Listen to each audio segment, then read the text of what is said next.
This is considered distracted driving.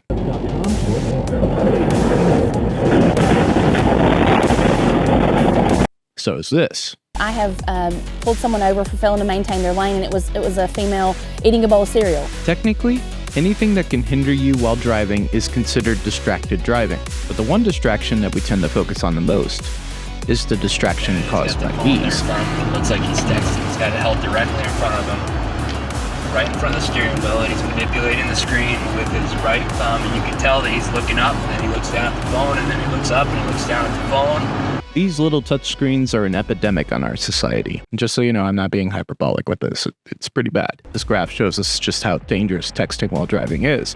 Your response rate increases by 35%.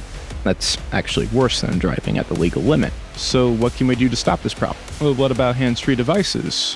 Many states recommend them as the alternative. In fact, that research paper did state that it did cut down on response time, but it was still worse than driving drunk. So the hands-free device, it might not be the best thing. What about using Apple CarPlay or Android Auto? They seem to be tailor-made for a situation like this. Oh, it's worse.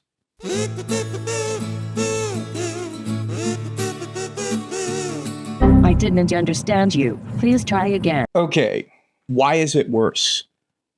Well, it's because of one thing. These are meant to be iPads for your car. Not a tablet, by the way. Tablets are different. An iPad. And car manufacturers are doing everything they can to emulate the iPad look. I mean, seriously, look at the sleek design, the vibrant colors, and oh my God! I pray you're not watching this while driving. But to be serious, car manufacturers want to have an iPad in their cars, and because they want an iPad, they're looking to emulate all of the features that come with it, and all of its flaws. For example, the home screen of the iPad is a large collection of apps. The way you activate an app is by doing something that I call pecking, or precisely executed kinetic gestures. Good lord, that's annoying. Doing this at McDonald's to take advantage of their free Wi-Fi is one thing, but to do this while driving a car leaves you what I call fully unaware of circumstantial... Hold on a second, let me check in this here.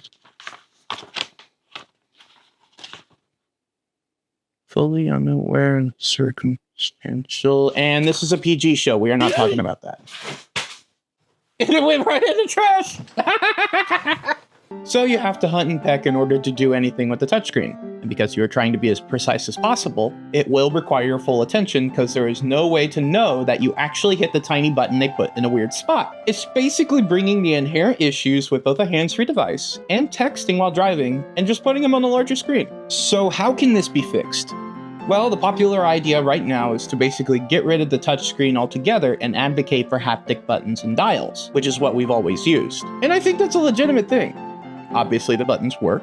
They have for a long time, and using them allows for muscle memory to develop, and you can adjust the dial for your cooling at a much faster time than you would if there were only a touchscreen. And again, I do believe there is a way to use touchscreens in your car that would promote muscle memory and might even provide a safer driving experience. But in order for it to work, car manufacturers are going to have to rethink the reason why they have a touchscreen as their infotainment system. So instead of using the touchscreen like an iPad, what if we used it in a different way?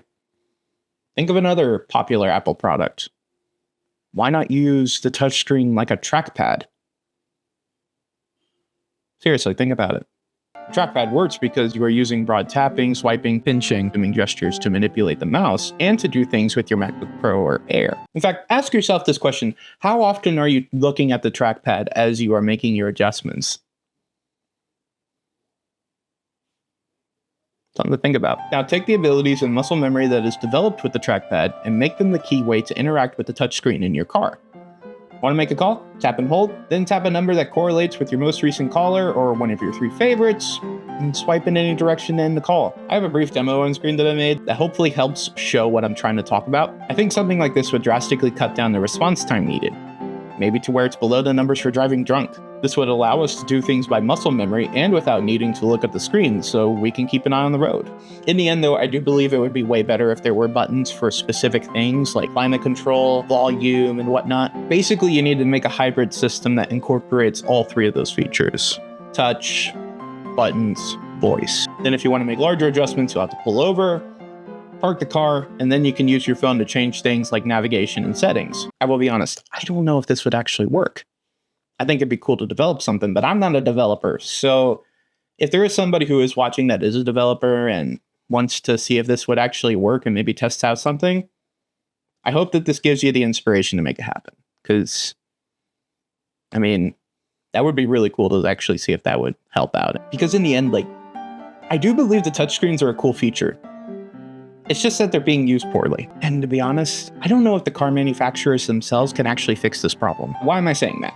Well, these companies make cars, not software. Plus, there seems to be a lot of red tape that comes with trying to adjust the software in certain ways. And developers have to get the okay from multiple groups before they can even make a small change. Explain to, the listeners how crazy our software system is and why it's so difficult for legacy car companies to get software right. The problem is the software are all written by, 150 different companies, and they don't talk to each other. And so even though it says Ford on the front, I actually have to go to Bosch to get permission to change their seat control software. Car companies haven't written software like this, ever. So in the end, maybe the only thing they can actually do is go back to buttons. Either way, something has to happen because this is not making the roadways safer. Police say the driver in the dark car was distracted. They rear-ended another car and sent it almost completely vertical. It's the very best of both your car and your iPhone. So what can you do? Well, set up as much as you can before you start driving, and do not touch the phone while driving. Do not try to adjust anything drastically while driving. And if you do need to make a major adjustment or change, pull over, hit the emergency hazard lights, and make your change then. Because you got to remember, this is not really about the safety of others. This is about your safety. And you got to do as much as you can to make sure that happens. Because if you do have an accident, you don't want it to be your fault. Okay, first off, I just wanted to say thank you so much for watching. I am totally blown away by everything, by the response that I've gotten from all of the videos that I've made so far. I'm kind of just taken aback by the response from the purple streetlights video, how that's still going around. We just surpassed 2,000 subscribers. I am just at a loss for words. I'm very thankful, very blessed for the opportunity that I've been given here for this. So, yeah, can't wait to see what's next. I'm really excited about it. So, thank you so much. Take care. One Cobb County officer calls this distracted driving, and he's willing to write you a ticket for it. I was extremely careful and didn't get a bit of mustard on my shirt.